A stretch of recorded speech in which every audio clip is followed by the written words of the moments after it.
with all of my boys, now I've now trained 4 boys to drive successfully.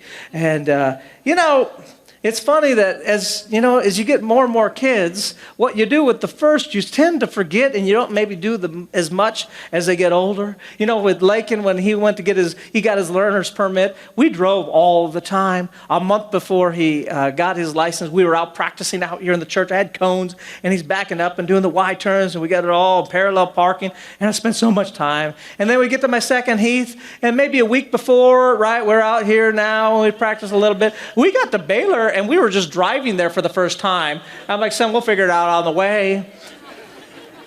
And poor Baylor, he didn't get the attention maybe on that. And we pulled into the DMV, I'm sorry. And so, I didn't mean to say that. No, it is. To be honest with you, because you stand in a line to get a ticket to get in another line, and once you get through that line, they give you a ticket to go in another line, which is just a constant state of all different lines. But there happens to be someone that goes to Living Word Bible Church, and she works there. Or it's an angel. I don't know. It's one of those. It might be an angel.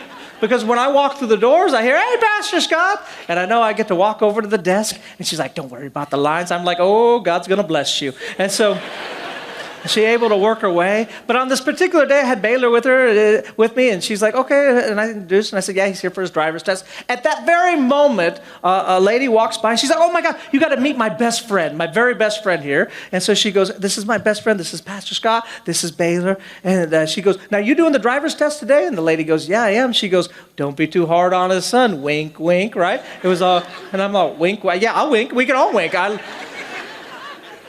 So we all went out, and so we went outside, and Baylor got in the car and pulled in. And out there, there's a place where all the parents we gather around. And it's kind of like watching a T-ball game where you kind of cheer and you talk about your child as you're watching this driver's test. And as they got in the line, all of a sudden my mind went, "Wait, we've never worked on the Y term ever. Me and Baylor have never done this." And Baylor, all of a sudden my phone rings, says Baylor. I'm like, "Well, you can't talk on the phone while you're driving, son." And he's like, "Dad, what are we doing?" And I go, "Son, okay, I got it." And so I started sending him YouTube videos of how to do the Y turn.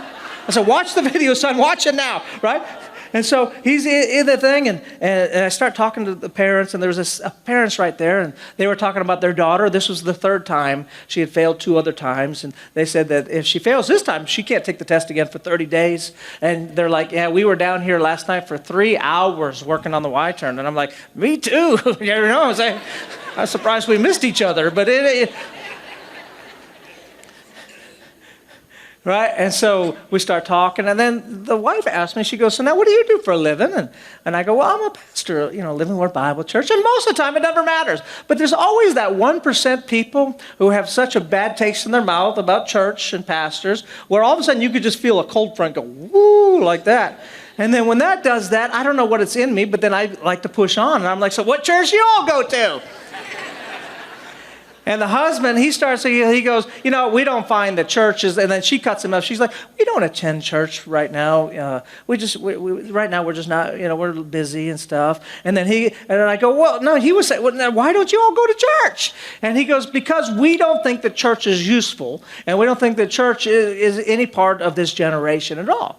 And then I'm like, "Well, I think there's a place to." He's like, "Whatever." It was cut off, and now we're watching the kids, right? And so he don't want to talk, and I'm trying to talk, but no, that's all right. And so their daughter's coming up, and she does the greatest Y turn I've ever seen in my life. Like, we as parents, we watched Michael Jordan right there shoot a basketball. We clapped. She went boop, boop, boop, and it was just done, and we were like amazed, right? And so then now here comes Baylor.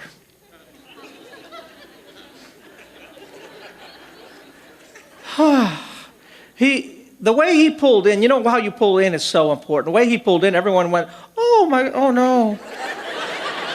You know what I'm saying? It was like watching a child at 5 years old strike out a T-ball. Everybody's like, "Oh." We're like, "Oh no." We already knew it was going to be a failure because now he can't turn the car enough because he's going to hit the curb or the cones. And so he tries, and it goes, and he didn't even hardly even get to turn his car, and he's almost going to hit the cone. And all of a sudden the lady, she goes just like this, and he stops, and he rolls down the window, and then they begin to have a conversation. right? And she's telling him what to do. And then she steps back, and then she's like, all right. And she's now guiding him forward. So he goes forward, right? And then he goes back, and then she guides him back, and he goes forward, back, 7 times. Forward, back, forward, back, forward, back, forward, back, forward. And finally, like relief, like he goes, and the parents are like, oh, okay. Like we give like a little weenie hand clap. We're like, oh, so sad, right? And I'm like, oh my gosh, Baylor, we got to come back now, but it's all my fault. It's no big deal. You failed. And then I get a text from Baylor. It's all, nailed it. I go, no, you didn't nail it. You didn't nail it at all. So now it's time for the driving portion where she gets in. And so she gets in with, the people don't like me at this moment. And off they go. And they're gone, I want to say almost 20 minutes. They were gone forever. And I'm like, man, this is going to take it, right? And they come back, and she parks, and the teacher gets out, and the girl gets out, and she's just weeping and crying. And it breaks my heart as the dad goes over there, and I guess she kind of rolled through a stop sign. And so, boom, it broke my heart. I felt so bad for them as they had to walk in through. And now it's Baylor's time. Baylor left, and I'm not lying to you, he was gone about 23 seconds. And later I found out the lady had him drive out the parking lot, go around and come right back in the parking lot and come around and park the car. And here's a picture of how he parked, just so you know.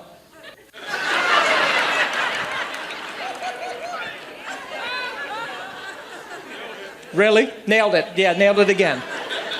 So now I'm all prepared as a father to go, son, it's my fault. We're going to do this. You're going to be fine. I want to be encouraging to him. And so he comes up, and I'm like, son, I'm sorry. I'm like, you know what, we're going to, and he goes, why?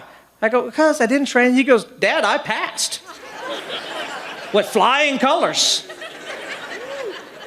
And so now we got to go back in to get his license. Just then we hold the door, and here comes the guy and his daughter out. And he looks at Baylor. He goes, sorry. He's like, you'll get it next time. And Baylor goes, I passed. And then the guy said a sling of things that I cannot repeat as he walked past. And I thought in my mind, maybe try church. Come on, somebody out there. I thought maybe give church a go. I don't know. It seems, come on, Livermore Bible Church. Something happens in God's house with God's favor that works supernatural in our life.